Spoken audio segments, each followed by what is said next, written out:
All right, happy Thursday. If you are watching this video, congratulate yourself on the Good Choice Awards. You've made a good choice by being here. If you hear some fun noises in the background that sound like, well, guess what? That is some red-winged blackbirds that have decided to provide the backing track for today's video. And they are just returning to South Dakota, and they are super beautiful, and they make the neatest little sounds. But anyways, if you hear them, that's what those are. That's your nature lesson today. That is no extra charge. That's not actually why we're here for this first live stream of 2 today. We're going to do a double again today and make the total for the week 4. And I think that you're going to like this one.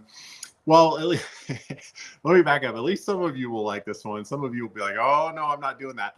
And I would encourage you that if you say, oh, no, I'm not doing that, then go back and watch video number 7 about not being a Luddite because of the fact that you might be trending in that direction. So anyways, what are we here to talk about today? Well, it's another multi-$1,000 cheat code, and it is video SOPs equal a force multiplier. So do you have processes in your business? Well, I guarantee you do. And if you don't think you do, then you just haven't identified that you actually have processes yet. So you're early on, and you'll learn more about that as you go. But I'm going to hopefully talk about something really important today that will save you some time and some headaches, some frustrations, some money as well.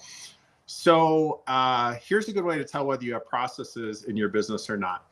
If you do something and you've done it 3 times and it has 3 or more steps, then you have a process. Okay, so that might be processing payments, and there's certain steps that go into that. It might be how you greet clients when they walk into your business.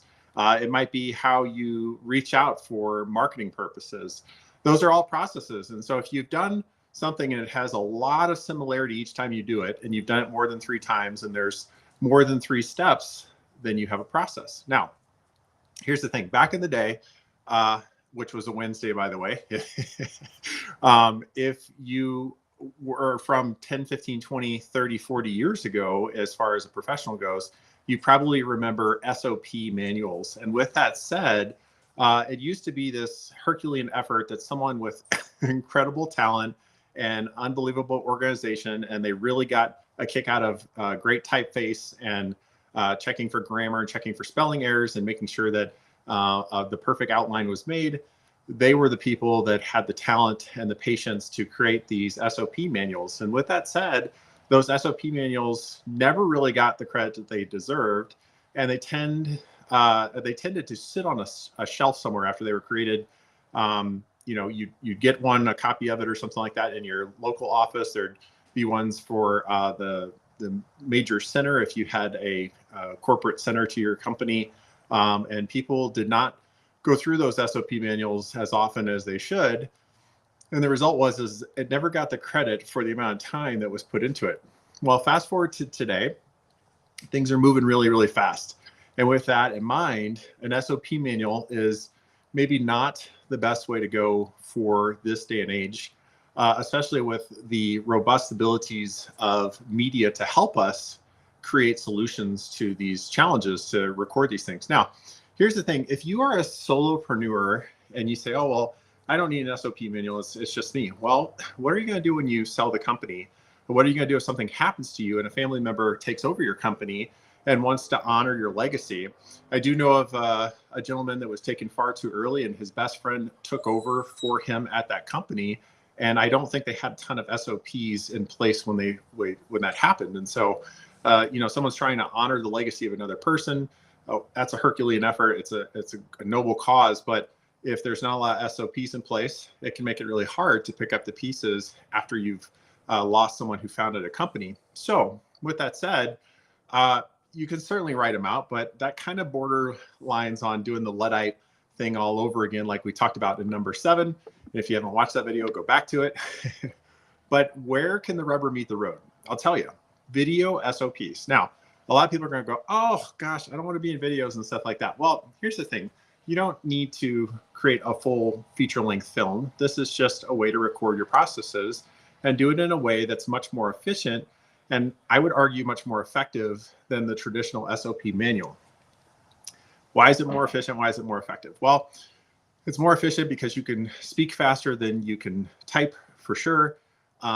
You can also take AI and strip the audio off the top of the video and turn it into a transcript. And you can also create summaries off those transcripts, and you can take it even further and turn it into a checklist with AI as well. Now, here's the other thing to think about as far as efficiency and effectiveness of this particular way of doing things. Well, there was a study that was done, and the overarching comment is that over 90% of communication is non-spoken or unspoken. I gotta get my words right. But obviously communication is a challenge for me today. But anyways, if you really break it down, that study showed that 7% is what is said, 38% is how it's said, and 55% is all the other stuff that's going on during that communication to get that message across. And so that's everything from, you know, shifting back and forth like I'm doing during this video, using my hands.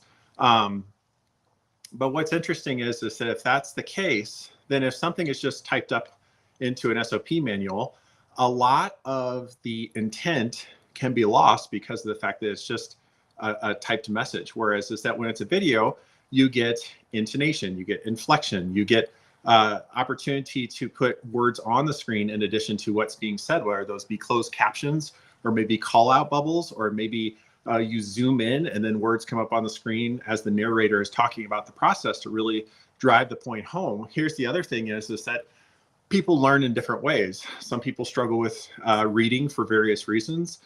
So they do better with video instruction. They may be audio learners that learn from listening instead of viewing.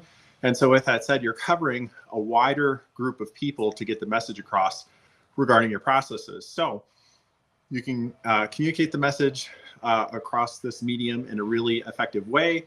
You can strip off the audio, turn it into a transcript, turn it into a summary from there, and then take it even a step further and put it into AI and create a checklist from that summary.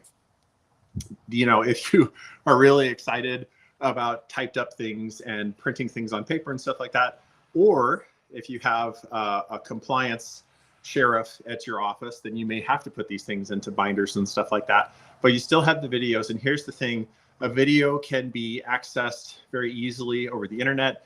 It's an easy way to put simple titles on top of those videos. And you can make them long form, you can make them short form, you can break them up into segments. Whereas is that SOP manuals, there's just, it's a kind of a one-dimensional type situation, whereas this is a multi-dimensional situation. And here's the thing, with the advent of AI, what's really cool about this is that as SOPs are being recorded in a video format, there's even ways to do like a 360-degree video to show things in even more unique ways. But if you're not doing this and you're not versed in doing videos, reach out to me in a direct message if you want to get some tips on how to do videos, do video SOPs, do short form videos and stuff like that. I've got some really interesting information about how to present on video and stuff like that.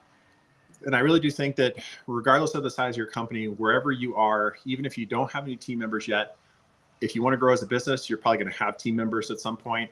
If you already have team members and you have written SOPs, then the opportunity is to create video ones. And here's the thing, like, this really makes it kind of a hybrid between SOP and training, because of the fact that you've got the SOP for how it's done, and then the training can be in a video format where you get the message across. And the neat thing about that is that if you have new team members or you're increasing your training and further deepening your SOPs, well, those videos are easily replicated, and they're overall more entertaining than something like just reading through pages of an SOP or something like that. So hopefully you took some value away from this one. If you have any questions or you want some tips and tricks on how to present on video and stuff like that to further engagement and lighting and all those things too, I'm happy to discuss that with you in a direct message.